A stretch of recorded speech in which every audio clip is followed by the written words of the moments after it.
Estamos começando mais um programa Encontro com a Espiritualidade, onde nós queremos agradecer você pela audiência, por estarmos juntos, por essa oportunidade de fazermos uma reflexão em torno da nossa espiritualidade. Convidamos você para fazermos a nossa prece de abertura. Deus de amor e bondade, aqui estamos, Senhor, reunidos em Teu nome, onde queremos Te pedir as bênçãos para cada lar, que o Teu amor possa nos envolver, para que em sintonia contigo, Senhor, possamos buscar essa verdade que nos liberta. Sê conosco, hoje e sempre. Que assim seja. Gente, hoje nós vamos ter uns temas muito interessantes, tá? Então nós vamos estar dando continuidade ao tema Educação Sexual, hoje o módulo 6, e nós vamos estar então aprofundando dentro das questões já abordadas. Então eu recomendo que você que está nos assistindo hoje possa assistir os módulos anteriores, o módulo 1, 2, 3, 4, 5, que com certeza você vai ter uma visão mais completa, porque talvez hoje você vai sentir que está faltando muita coisa. E é verdade, porque é uma continuidade do assunto que nós abordamos. Um dos temas que nós vamos abordar hoje é sexo na eternidade. Será que o sexo ele é algo inerente à matéria, ou seja, ele só existe no campo material, ou a partir de que, após o nosso desencarne, na eternidade, na espiritualidade, o sexo existe? Né? O que os espíritos nos falam a respeito? Porque, na verdade, a gente tinha sempre uma ideia errônea, né, numa formação mais antiga, de que ou nós iríamos para o céu ou iríamos para o inferno após a morte e nos transformaríamos em anjos ou em diabos, né? Mas nunca entramos dentro desse mérito da questão da sexualidade, né? E aí, quando nós vamos estudando, principalmente o livro Evolução em 2 Mundos de André Luiz, nós vamos ver que o sexo, ele não só fez parte de toda a nossa formação desde a nossa origem, como ele é eterno e contínuo, porque a sede do sexo não está no corpo, mas está na alma. E como a alma é um ser eterno, o sexo e o sexo faz parte da alma, o sexo acompanha-nos ao longo da eternidade. Ele não desaparece. Ao contrário, quanto mais evoluído, mais exuberante é a energia sexual. Essa energia sexual que hoje nós utilizamos para a reprodução, na verdade, ela vai ser utilizada algum dia para a criação, porque na condição de deuses que somos, nós não somos só co-criadores, nós somos criadores também, como o nosso Pai Celestial cria. Nós sabemos que Jesus, segundo o mentor de Chico Xavier, Emmanuel, é o arquiteto do planeta Terra e que ele não é só responsável pelo nosso planeta, mas por toda a nossa galáxia, que tem mais de 100 milhões de sóis. Então veja a grandeza do Cristo que a gente está bem distante de reconhecer e de compreender a sua extensão. Então, o sexo, ele não desaparece com a evolução, ele se torna cada vez mais intenso. E é com essa energia sexual, com certeza, do Cristo que ele criou o nosso planeta. Porque essa energia é criadora, ela é intensa, ela é imensa. E por isso que existe tanto cuidado bíblico, em relação à questão da sexualidade. Porque nós entendemos, né, e achamos que o sexo é apenas uma fonte de criação, de procriação e de prazer. E não é nada disso, né? É uma fonte de energia das mais gigantescas possíveis e imaginárias. Talvez seja, na minha visão, o segundo chakra mais importante do nosso ser, porque o chakras principal é o coronário, que recebe as energias do plano astral, do plano superior. E o chakra genésico, ele é o responsável pela expansão e criação de tudo que existe em torno de nós, né?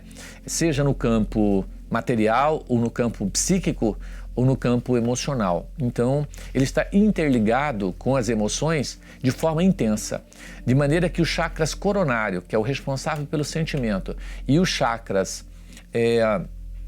e o nosso chakras genésico, que é o da sexualidade, eles estão intrinsecamente ligados uns aos outros. Aliás, todos os chakras estão interligados, mas sentimento está mais interligado à questão da sexualidade. Bom, então o sexo a nível espiritual é isso, né? Aí a gente pergunta, escuta, quando a gente desencarna, a gente pode fazer sexo depois da morte? Lógico. Porque nós temos um corpo espiritual chamado de perispírito. E o perispírito, segundo a informação que nós temos de toda a espiritualidade, ele é igual ao nosso corpo. Aliás, dizem que o nosso corpo é a cópia dele, porque o original é o perispírito. É o perispírito que origina o corpo. E o perispírito, ou também chamado de corpo espiritual, ele tem todos os órgãos que nós temos.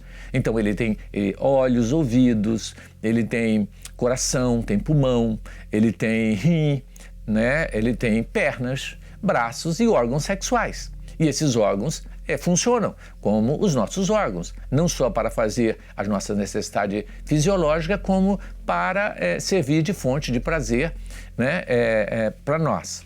É interessante, né? A pessoa diz assim, Márcio, mas isso é um absurdo, a pessoa até depois de morta mexer com esse negócio de sexo. Mas, gente, sexo é vida, sexo é energia, né? E não tem por que nós deixarmos de ter uma atividade sexual porque desencarnamos, porque a vida continua e nós temos um corpo espiritual com todas as suas funções. Então é muito natural que ele continua exercendo a sua função.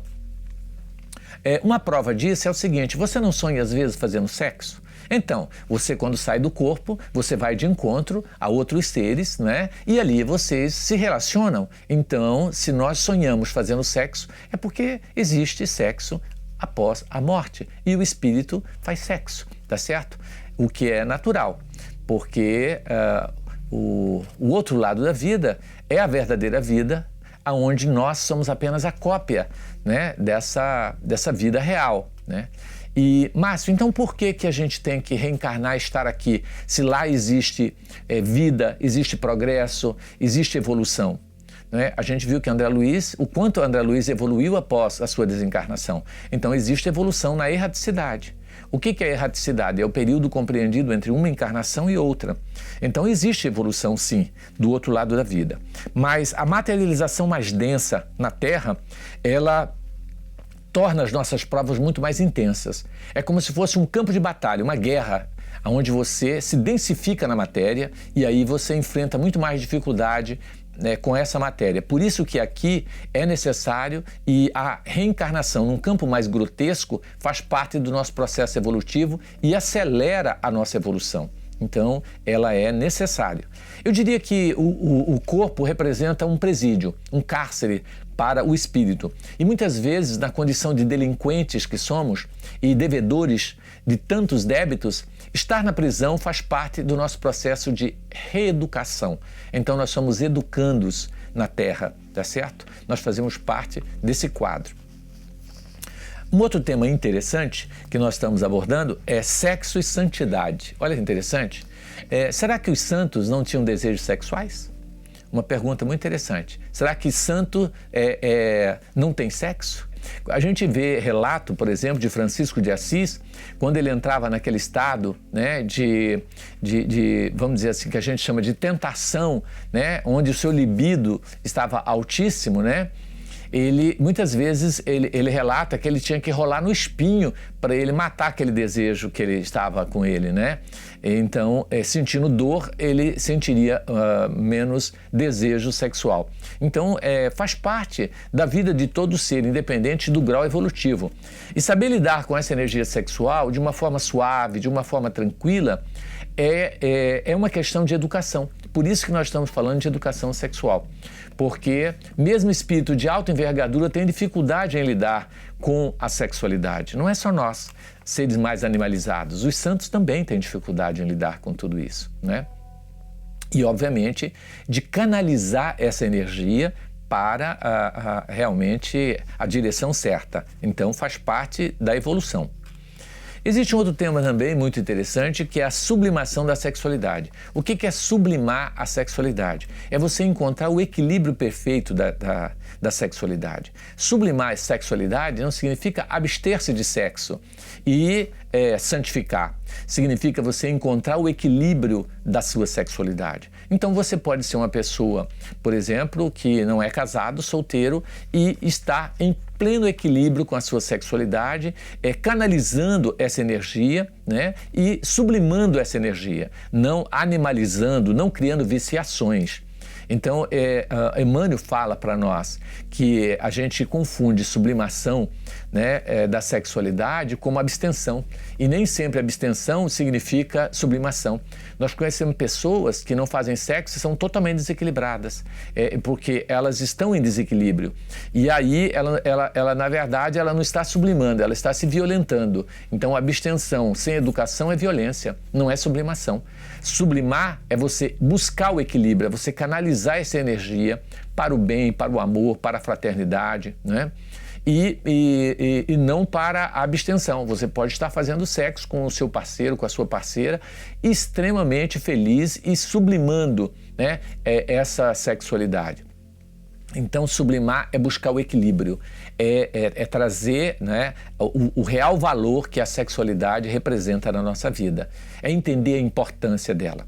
Nós conhecemos espíritos que sublimaram a sua sexualidade, como Madre Teresa de Calcutá, por exemplo. Ela direcionava todo o seu amor aos mendigos, aos necessitados, aos estrupiados, aos doentes, e ali ela direcionava toda a sua energia sexual, né, para aquela direção. Então, é uma forma de sublimar. Mas só Deus sabe o que ela deveria passar na intimidade em relação aos seus desejos que brotavam em sua alma, que era natural, porque a partir do momento que você está encarnado e vivo, sentir desejo sexual é altamente normal. Né? O indivíduo não pode se culpar por sentir desejo sexual de forma alguma, porque isso é uma coisa natural e saudável. Né? Agora, o que nós vamos fazer com esse desejo que é diferente? Antigamente, os pais queriam que os filhos sublimassem a sexualidade e colocavam ele para ser padre, por exemplo, para ele virar um santo. E aí, para ele sublimar a sua sexualidade, direcionando para a caridade, para o amor e tal. Mas se o espírito não está preparado, isso é uma violência. Sublimar a sexualidade deve ser, né, a meta de todos nós um dia, mas nós não podemos forçar e violentar a natureza. A natureza não dá salto. Nós temos que aguardar e ir se reeducando aos pouquinhos, reduzindo, observando, se libertando dos vícios que nós vamos adquirindo ao longo dos milênios, e esse é o nosso papel. Isso significa sublimar a sua sexualidade. Sublimar significa compreender, aceitar e fazer, não por imposição de uma sociedade, por medo, por revolta, ou por nojo, ou por aversão ao sexo, mas diferente, né? É quando você compreende e quer se autoeducar, se transformar. Isso é sublimar a sexualidade. Nós vimos outro tema super interessante, que é a influência da sexualidade na origem dos mundos. É lindo, isso está no livro Evolução em Dois Mundos. Nós vamos ver que desde do surgimento do ser, lá no protoplasma, como chama André Luiz, né? Nas suas origens, onde eu vou mais além, eu vou no átomo, né? Existe já desde o princípio essa troca de energia, esse processo de reprodução, esse processo de desenvolvimento, né? E é lá que nasce a sexualidade. E ao longo do processo evolutivo, quando nós passamos pelo reino mineral, vegetal, animal, hominal e angelical, essa sexualidade nos acompanha, né? Então faz parte do quadro. E quando a gente lê a Evolução em Dois Mundos, você começa a entender muito melhor essa questão da sexualidade. Gente, outro tema interessante, Deus e sexo. O que tem a ver Deus com sexo? Tudo. Né? Porque, na verdade, o sexo, entre aspas, faz parte da nossa criação. Quando Deus nos criou, Ele nos criou, né, contendo os chakras genésicos, contendo os órgãos, né, sexuais. E Ele não os criou para que nós apenas usássemos de enfeite. Ele criou para que nós utilizássemos. Ainda quando cria, né, entre aspas, na simbologia da Gênese, Adão e Eva, ele diz para os dois: criai e multiplicai, enchei a terra, né? Então, como você vai encher a terra sem utilizar a energia sexual? Só olhando no olho e fazendo por telepatia? Como é que seria isso? É ridículo. Então, achar que sexo é pecado, que sexo é coisa do diabo, é realmente uma pobreza imensa de conhecimento, de razão. É uma pessoa fanática que não compreendeu ainda a verdade divina e não tem lógica na linha de raciocínio.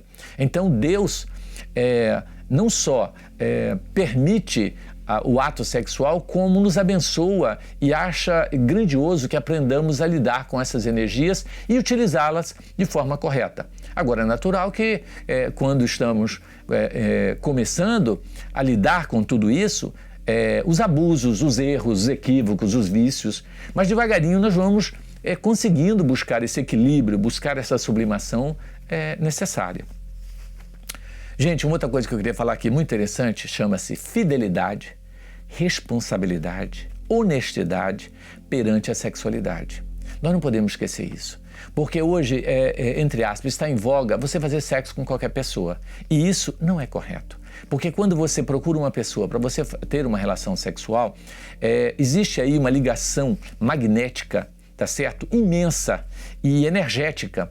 E há uma fusão de dois campos energéticos, dos dois chakras genésicos que se fundem. E segundo Emmanuel, no livro Vida e Sexo, quando essa energia se funde, ao afastar, quando você se afasta dessa pessoa, por algum motivo, eu estou falando energeticamente e até fisicamente, quando você rompe, você faz uma ferida no chakra genésico. É como se você passasse um super bonde e se grudassem. Quando você afasta, vai arrancar pele, vai ferir ambos os lados. Então é ferimento de todos os lados. Esse ferimento predispõe a adentrar nesse campo vírus, larvas, bacilos, bactérias espirituais e causar doenças gravíssimas no campo genésico. Então, sexo implica responsabilidade, implica fidelidade, honestidade da nossa parte e nós não podemos lidar com o sexo como se fosse o sexo uma coisa banal, como ir a um restaurante e sentar para comer e sair dali e deixar o prato ali e etc. Né? Então a gente percebe que quando nós nos relacionamos, nós criamos vínculos afetivos e isso é muito importante. Né? E eu queria lembrar aqui também essa modinha, entre aspas, de que vamos casar, se não der certo a gente separa. E isso tem gerado um transtorno muito grande, não só para os filhos, que também são a consequência de tudo isso, mas a falta de amor verdadeiro, porque a gente tem que pensar muito bem para tomar uma atitude em relação a isso, para alimentar o sonho de alguém e depois romper com esse sonho. Essa pessoa pode se apaixonar, né? Essa pessoa pode passar a viver uma codependência de você e até se matar. E você vai ser responsável por isso, com certeza. Mais cedo ou mais tarde você vai ter que assumir esse compromisso. No livro Renúncia, a gente vê a história de Alcione, que veio de Sírios para resgatar sua alma gêmea. Mas aqui, todas as vezes que eles iam ficar juntos, tinha algum obstáculo. E ela nunca cedeu. Ela teve aquela postura de aguardar o momento certo, cumprindo com seus deveres morais. É um livro que eu li 3 vezes, eu vou ler pela 4ª, porque esse livro me ajuda demais a manter, né, a minha postura diante do compromisso que assumimos com a nossa família. Então eu sinto que nós precisamos trabalhar essa questão de honestidade, de sinceridade, de honra, né?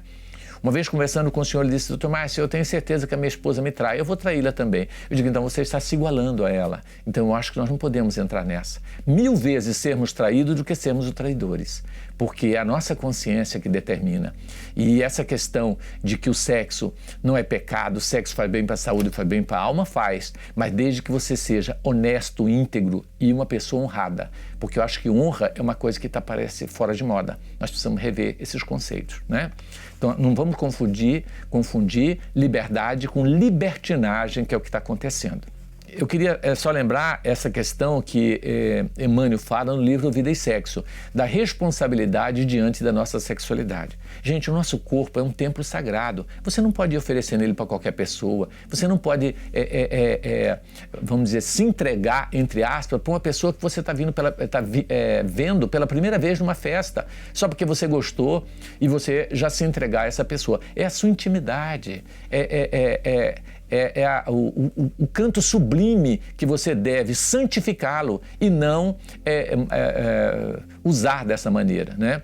Porque a irresponsabilidade tem levado a inúmeras situações gravíssimas em torno da nossa sexualidade, tá certo?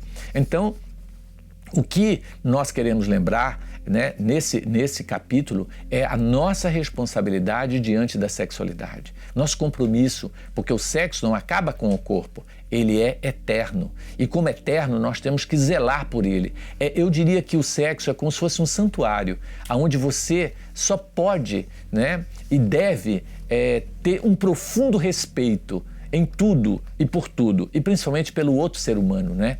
Porque eu acho que nós precisamos respeitar não só o nosso corpo, mas o corpo do outro, as outras pessoas. Então eu acho que é uma questão de amor. Quando a gente ama, a gente não fere, a gente não tira pedaço.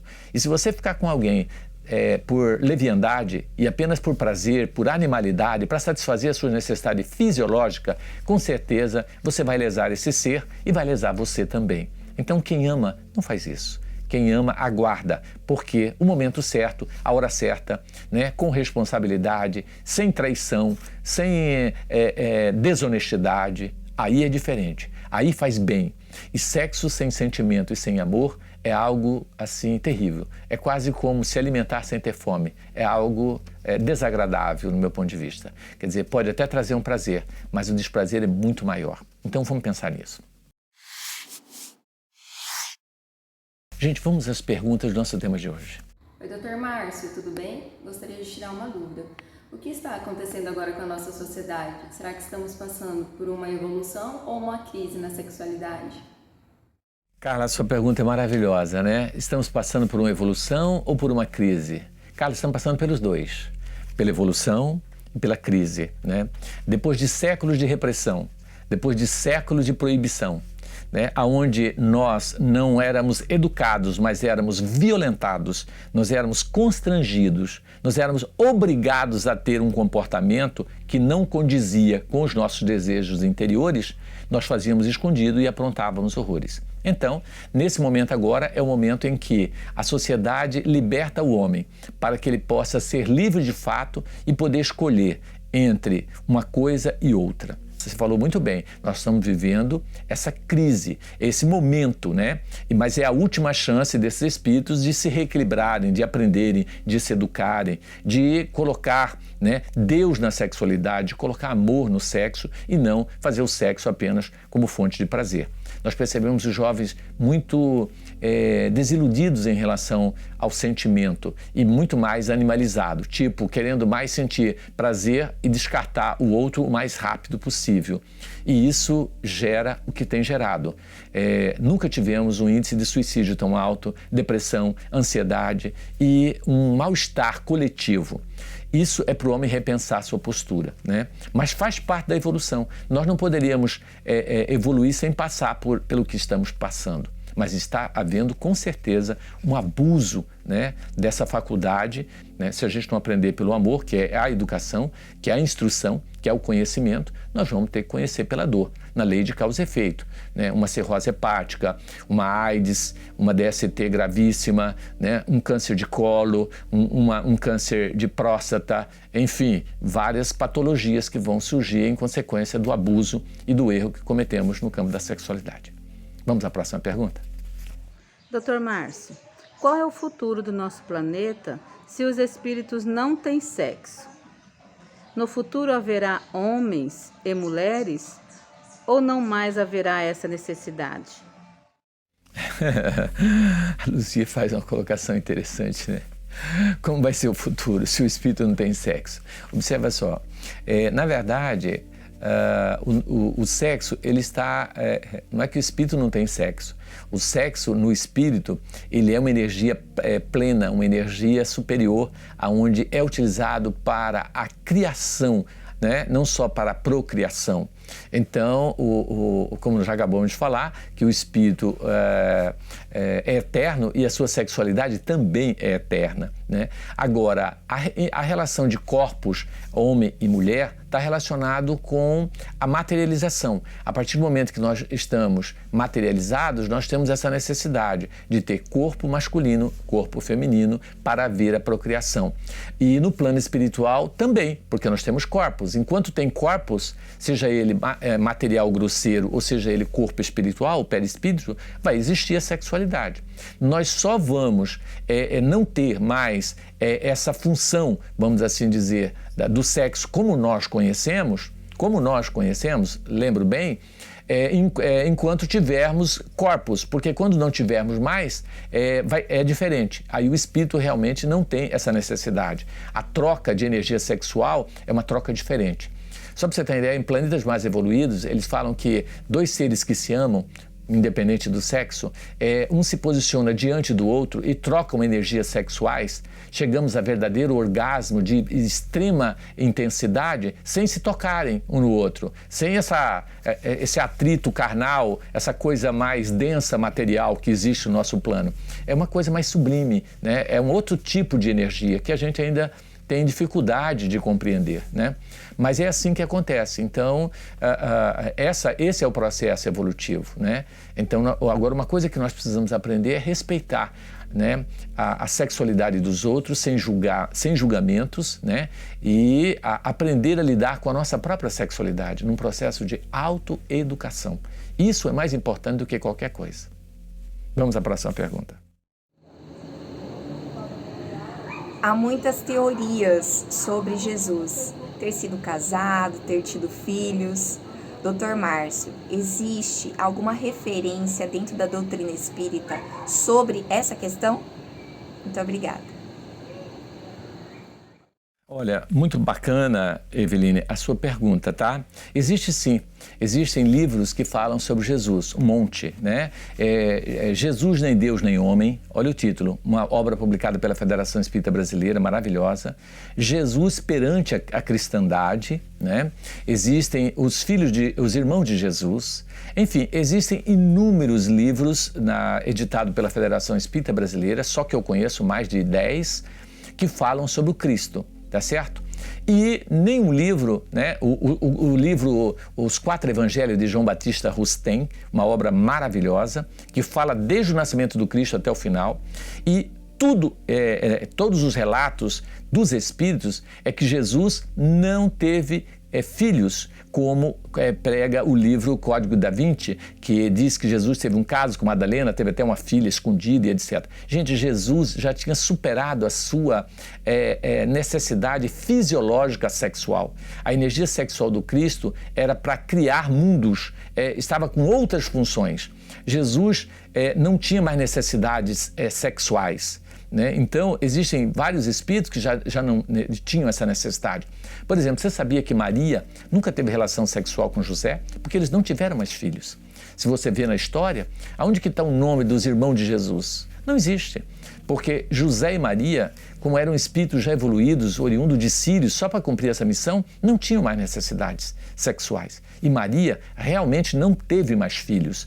O único filho que Maria teve, entre aspas, né, foi Jesus, tá certo? Num fenômeno de materialização. Então, a Maria, depois que Jesus nasceu, ela continuou virgem, porque foi um fenômeno de materialização. Por isso que a Igreja Católica está coberta de razão ao chamar Maria de Virgem Maria. Então, a própria Maria, no seu grau evolutivo, já não tinha essas necessidades sexuais, imagina Jesus. Então, qualquer fala a esse respeito é realmente ignorância popular, porque as pessoas não conseguem compreender que existem seres superiores como Jesus, né? Que é considerado por Emmanuel, mentor de Chico Xavier, o modelo e o guia da humanidade. Então, Jesus não tinha necessidades e não teve nenhum caso. Existem alguns boatos também de que Jesus, como era meio delicado, afeminado, gostava de andar com homem, ele seria homossexual. Existem essas hipóteses, né? Existe até livros escritos, uma peça teatral nos Estados Unidos que durou 5 anos, e as pessoas compravam ingresso com antecedência, os evangélicos deitavam na porta do teatro para não deixar as pessoas entrarem para ver essa aberração, e, no entanto, as pessoas iam e assistiam e achavam que realmente tinha lógica de que Jesus, pelas suas características, teria sido homossexual. Mas, gente, Jesus não tinha necessidade mais sexuais, nem para ser homo, bi, hétero, nem coisa nenhuma. Ele já tinha superado isso, é isso que é importante a gente deixar claro, sem nenhuma discriminação em relação à homossexualidade, mas Jesus não tinha mais essa necessidade. É isso que nós temos que compreender. Quando o espírito atinge o nível de espírito puro, como é Jesus, isso é superado e a sua energia já não é mais utilizada para a procriação, mas para a criação, que é diferente, não só de seres, mas de planetas e até galáxias inteiras. Então é outro nível, né? Então é isso que as pessoas têm dificuldade de compreender.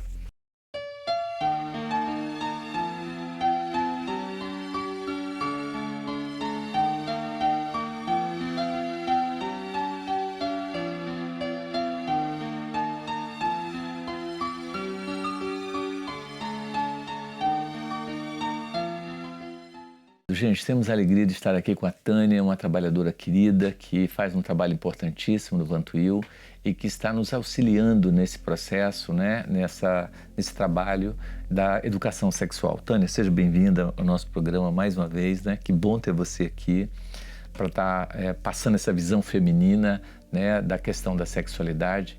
Então, fique à vontade nas suas considerações sobre o que nós abordamos hoje, o que nós vamos, né?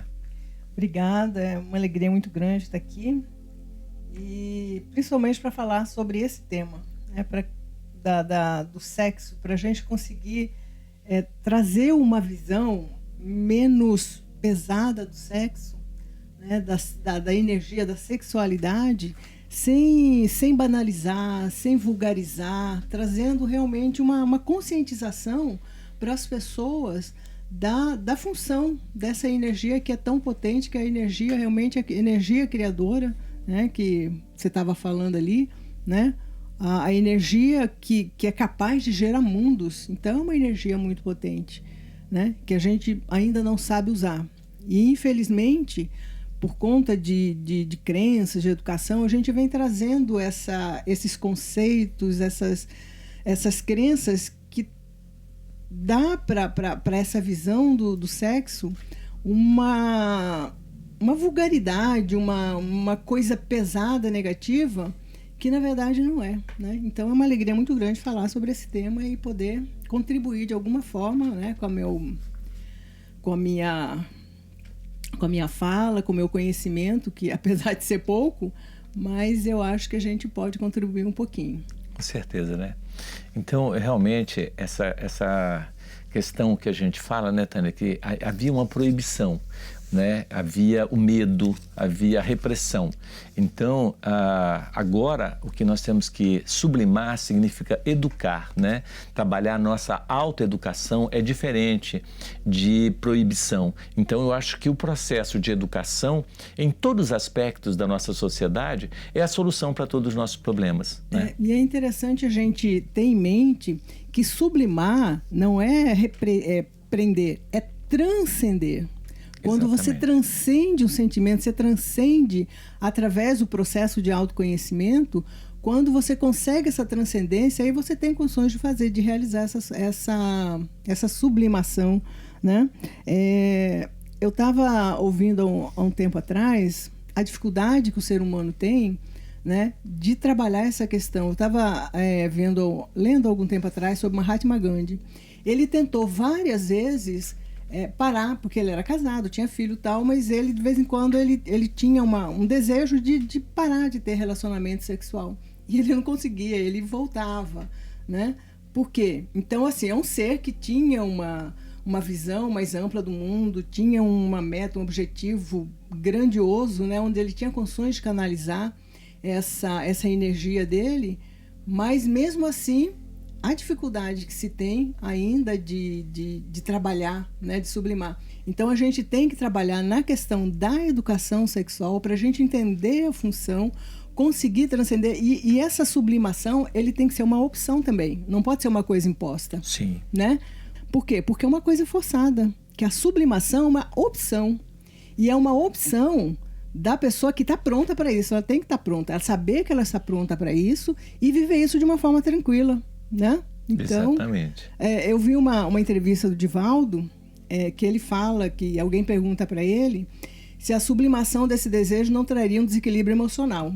E ele diz que sim, desde que a pessoa não tenha condições. Ele fala, depende da resistência moral. Então, se a pessoa tem resistência moral, ela quer, ela opta por isso, tranquilo, ela vai trabalhar para isso, vai dentro das possibilidades, ela vai trabalhar, mas por opção, não por imposição. É muito interessante, porque dentro do processo, voltando, né, para a educação, a gente vê assim, por exemplo, em relação à violência, eu sou radicalmente contra você distribuir arma para a população, tá certo? No combate à violência. Ou alguns dizem que nós temos que matar os violentos, tá certo? Para que a violência desapareça. Gente, eu na condição de médico, por exemplo, eu não tenho que matar o meu doente, eu tenho que matar a doença. Então, o que nós temos que acabar é com a criminalidade, não com o criminoso. O criminoso é nosso irmão, é um ser humano. O que ele precisa é de educação. Por isso que os presídios chamam os presos de educandos, né? Mas educando não sei de quê, porque ele fica lá sem fazer nada, você não está educando coisa nenhuma. Então, não tem educação, tem uma repressão, tem uma violência, né, por trás, muito grande. Então, eu acho que em relação à sexualidade é a mesma coisa. Quando nós proibimos, quando nós coagimos, quando nós amedrontamos a pessoa, dizendo, você vai para o inferno se você não fazer isso, e ela não faz por medo, mas não é por educação. Porque a verdadeira educação é que gera autoeducação. Ela tem que se educar, como você colocou muito bem, espontaneamente e não violentadamente. É diferente, né? É diferente. E assim a gente vê a importância do conhecimento que a doutrina espírita nos traz de mostrar que nós estamos num planeta de prova e expiação e que aqui é uma escola. E uma escola subentende o quê? Você vai lá para educar, você vai se educar. Né? E todo o processo que nós estamos aqui é para essa autoeducação. E nós só vamos conseguir realizar essa autoeducação através da nossa reforma íntima. Né? Através do autoconhecimento, de perceber quem nós somos, do que nós somos capazes, para a partir desse conhecimento a gente conseguir trabalhar as nossas deficiências, os nossos vícios, né? As nossas dificuldades. Porque sem esse conhecimento de quem nós somos de fato, a gente vai continuar agindo da mesma forma. Né? Exatamente. Igual a gente estava conversando ontem lá na nossa aula sobre esses espíritos, né, que estão vindo, reencarnando, que vieram das zonas umbralinas, que estão recebendo a última oportunidade. Tudo que eles realizam hoje, eles fazem achando que está certo.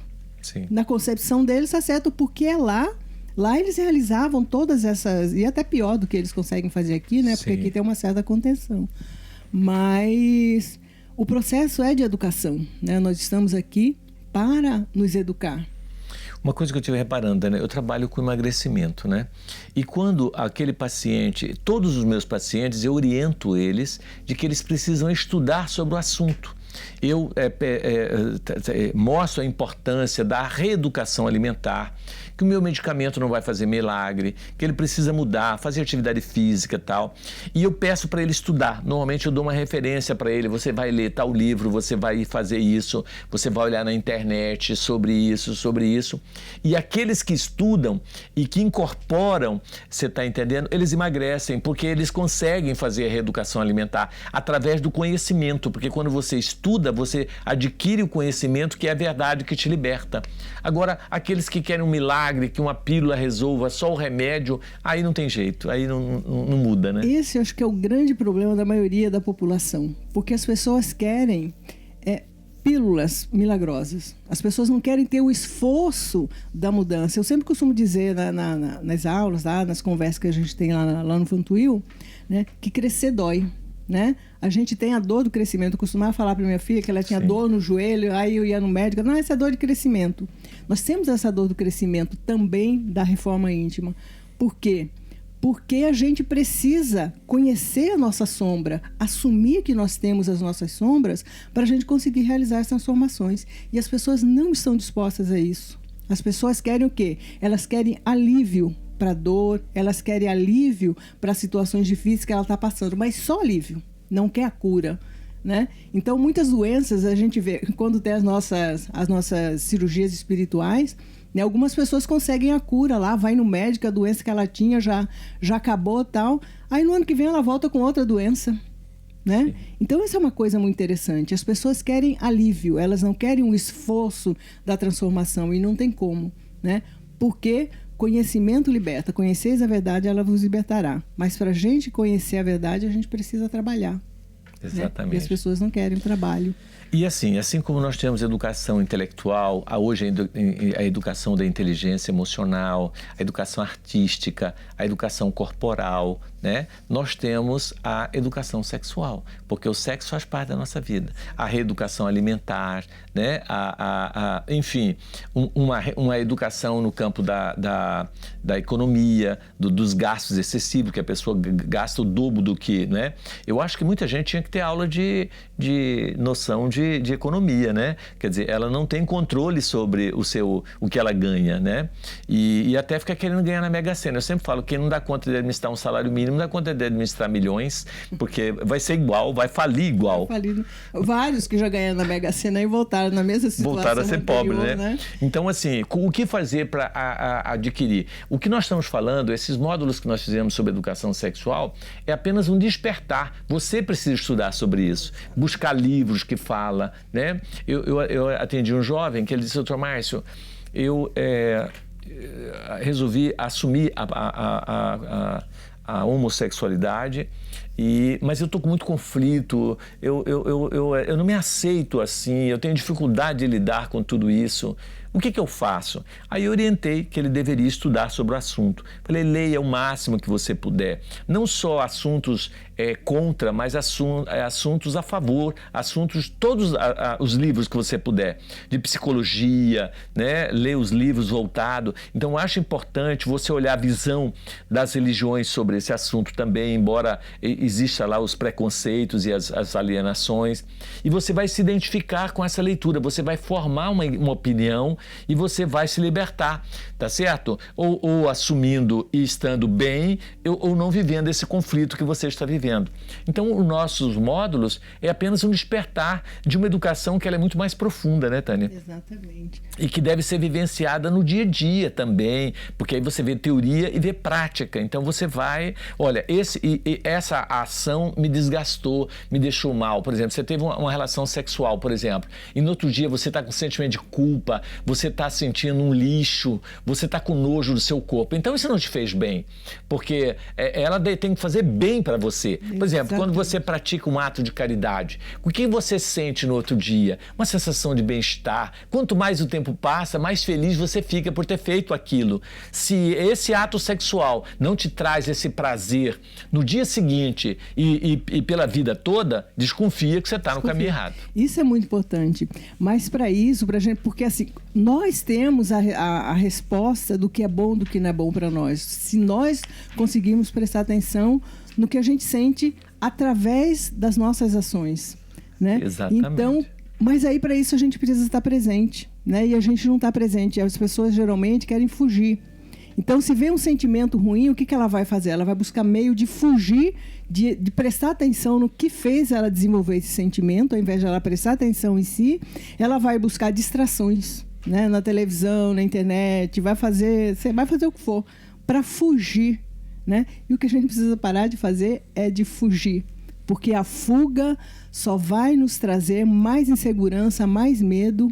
E é interessante essa questão que você falou do estudo, que a gente está conversando sobre o estudo. Quando você começa a estudar, a gente começa a transformar. Sim. É automático. E quando a gente estuda as visões antagônicas, né, a gente entra naquela questão tese e antítese. E você tira dali, daquelas duas visões, uma síntese que é sua. Que aí você está forte. Aí você está tirando...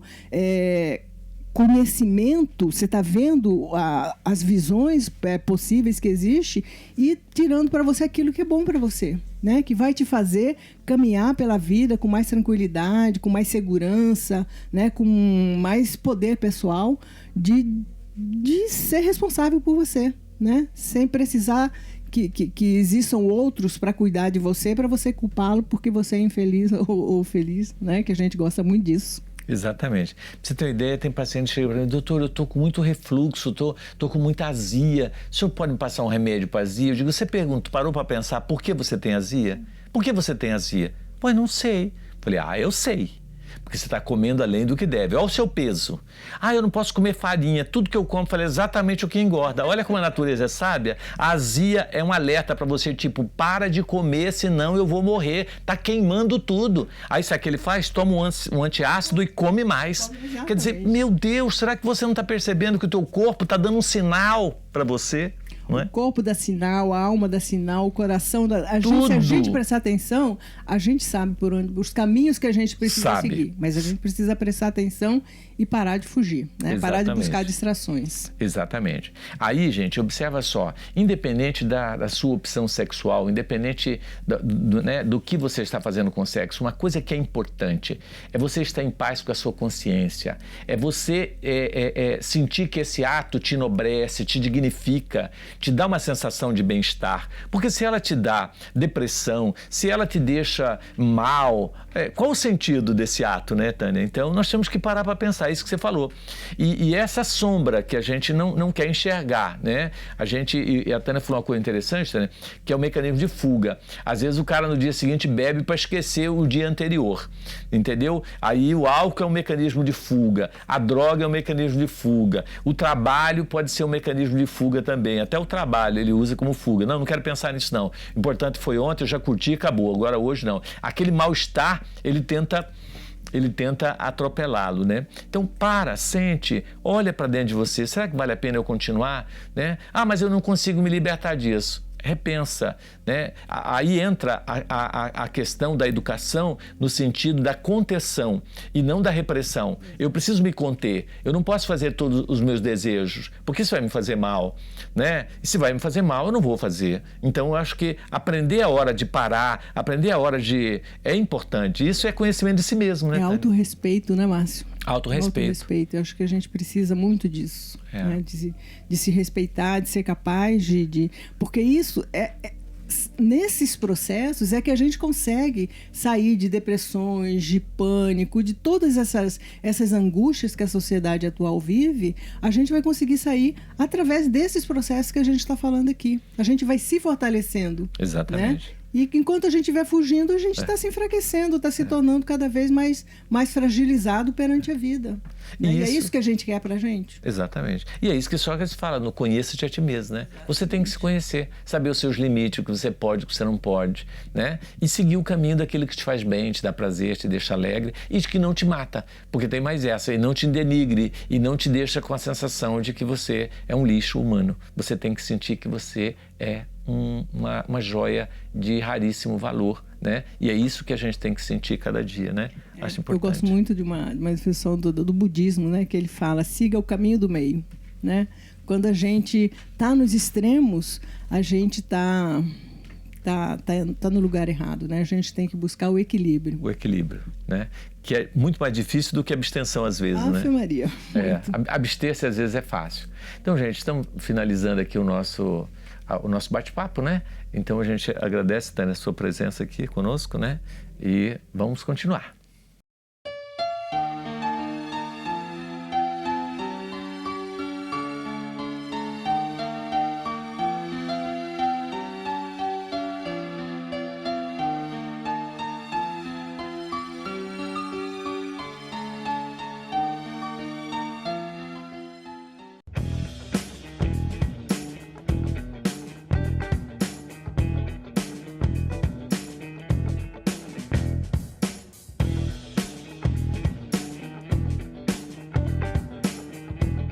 Sabe, uma das coisas que eu mais gosto nas artes plásticas é justamente isso, escultura.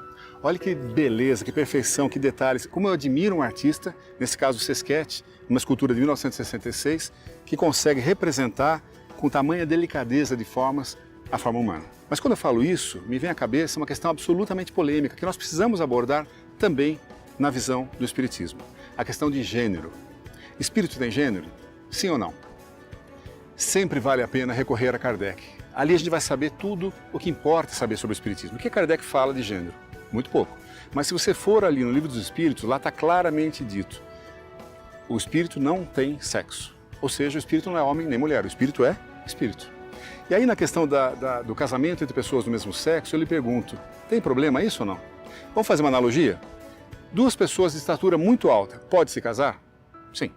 Duas pessoas de estatura muito baixa, pode se casar? Também pode. Duas pessoas de uma determinada etnia, igual etnia, pode se casar? Claro, acontece com frequência. Dois cadeirantes pode se casar? Sim. Ou então, pera um pouquinho, o corpo não importa muito? Pessoas de corpos iguais podem sim se casar? Podem.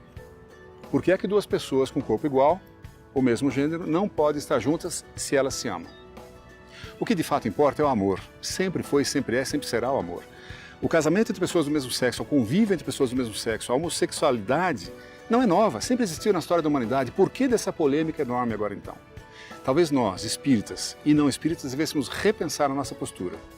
O que é melhor, por exemplo, um casal de mesmo sexo que se ama, que se apoia, que apoia a sua família, que faz o bem, que trabalha pelo progresso da humanidade, por exemplo, adotar uma criança que está abandonada numa casa, num abrigo, ou essa criança ficar para lá até os 18 anos e depois ser chutada para fora na rua para viver sua vida. É claro que é melhor ter o amor de duas pessoas, de dois espíritos, que talvez, coincidentemente, nesta encarnação, sejam do mesmo sexo.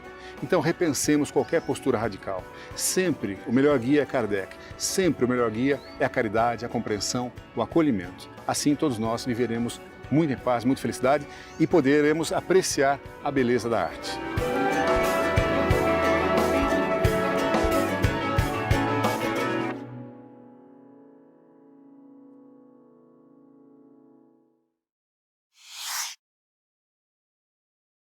Gente, tudo que nós falamos tem respaldo doutrinário, tá certo? Então vamos aos livros que nós indicamos hoje. Esse livro, gente, No Mundo Maior, é maravilhoso, de André Luiz. Leia, estude, e aí a gente vai ver muito assunto sobre a questão da sexualidade. Vamos ao próximo.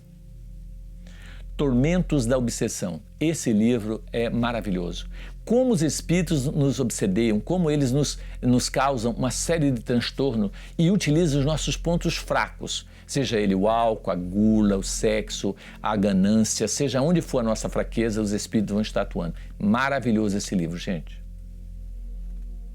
Sexo e Obsessão, outro livro que fala muito a respeito, inclusive de como nascem os desejos de pedofilia e etc. Muito bacana esse livro. Sexo e Consciência, outro livro muito bom, tá certo? Que vale a pena, porque aí a gente vai ver aquela questão que eu sempre bato na tecla, né? Aonde que está o limite dos seus impulsos na sexualidade, na consciência. Então é Sexo e Consciência. Maravilhoso esse livro, vale a pena a gente ler, tá? Gente, vamos passar os nossos avisos de hoje. Um deles é Ação Entre Amigos, gente. Todo ano a gente faz, então nós queríamos que você participasse conosco. Né? Colaborando com R$20, você corre o risco de ganhar R$50 mil no dia 11 de dezembro. Vai ser o sorteio lá no Vantuil de Freitas. Nos ajude, dá uma forcinha. Você pode comprar o seu número sorteado até pela internet, pelo celular. Ligue para nós e adquira o seu número, tá bom?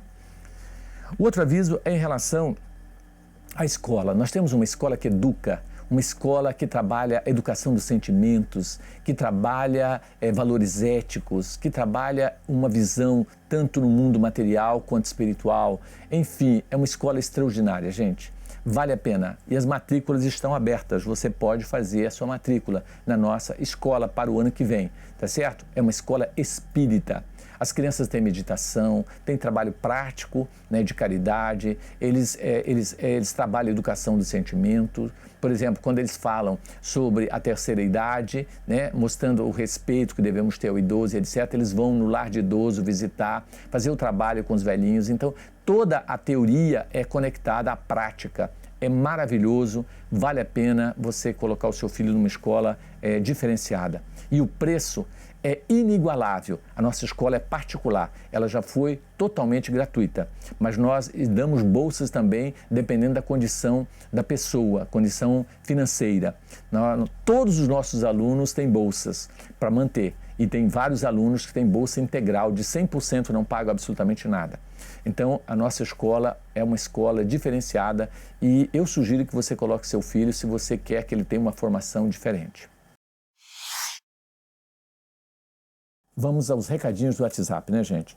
Você que está assistindo a gente agora, o telefone aparece aí na tela. Você podia ligar para nós agora e já mandar o seu recadinho, senão você vai esquecer. Mande uma mensagem, diga se você gostou, se você não gostou, o que a gente tem que melhorar, tá certo? E a sua fala para nós é importantíssimo. Esse feedback, nós sabemos se você está realmente, nós estamos no caminho, estamos conseguindo atingir o objetivo. Então, nós queremos te agradecer àqueles que já mandaram a sua mensagem. Nos programas exibidos dia 30 e 31 de outubro e dia 1º de novembro, sobre educação sexual, nós tivemos aqui algumas colocações. Vamos ver aqui. Uma delas: oi, doutor Márcio, gosto muito do seu programa. Na verdade, não é meu, é nosso, né? É maravilhoso e construtivo. Eu e meu marido, Ronaldo, gostamos muito e aprendemos também. Que vocês continuem sempre assim, falando sobre a vida espiritual. É muito bom. Que Jesus Cristo abençoe você e toda a sua equipe. Ela coloca que ela deposita todo mês R$20 para o Vantuil. Obrigado, hein, pela sua doação, pela sua fala maravilhosa. Você não sabe como isso é importante para nós. Muito obrigado por essa sua colocação, tá bom? Temos aí Andréia, né? Andréia, ela não informou a cidade, né? E aí ela coloca: eu acordo cedo no domingo para assistir o programa. Sinto bastante conforto e a palavra de Jesus é sempre bem-vinda. Parabéns. Obrigado, Andréia. Muita paz. Ivan, da Conceição, aqui de Cuiabá. E ele fala assim: quero parabenizar pelo tema referente ao sexo. Muito importante. Que Jesus inspire vocês sempre. Obrigado, Ivan, pela sua colocação, tá? Ivan da Conceição. Então, tivemos 12 participações aqui pelo nosso WhatsApp, tá certo?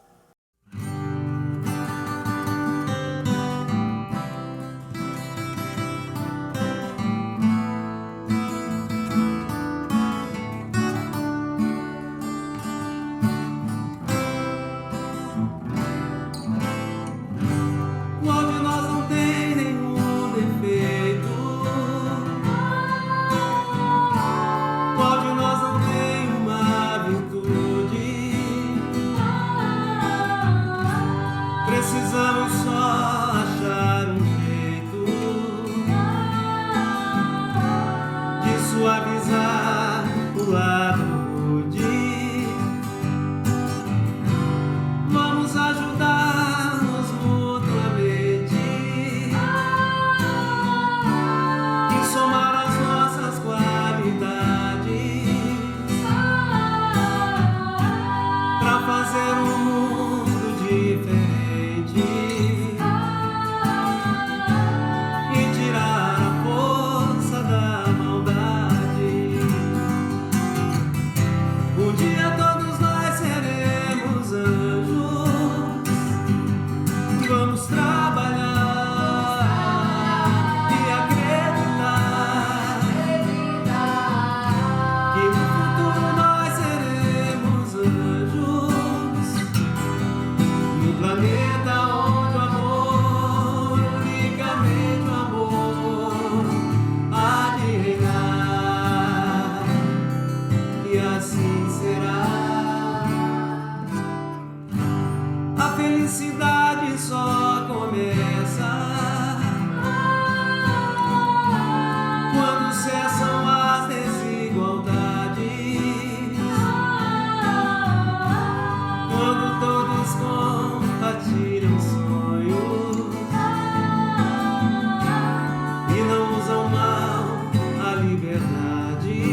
Estamos finalizando mais um programa onde nós queremos agradecer pela sua audiência, pela oportunidade que nos deu.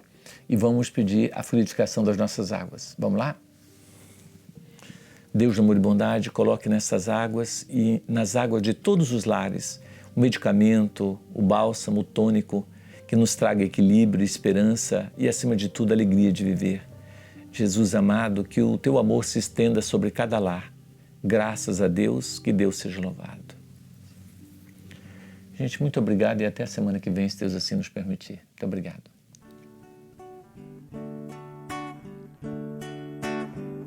Ouvem-se hinos na casa de Ismael, anjos cantam canções em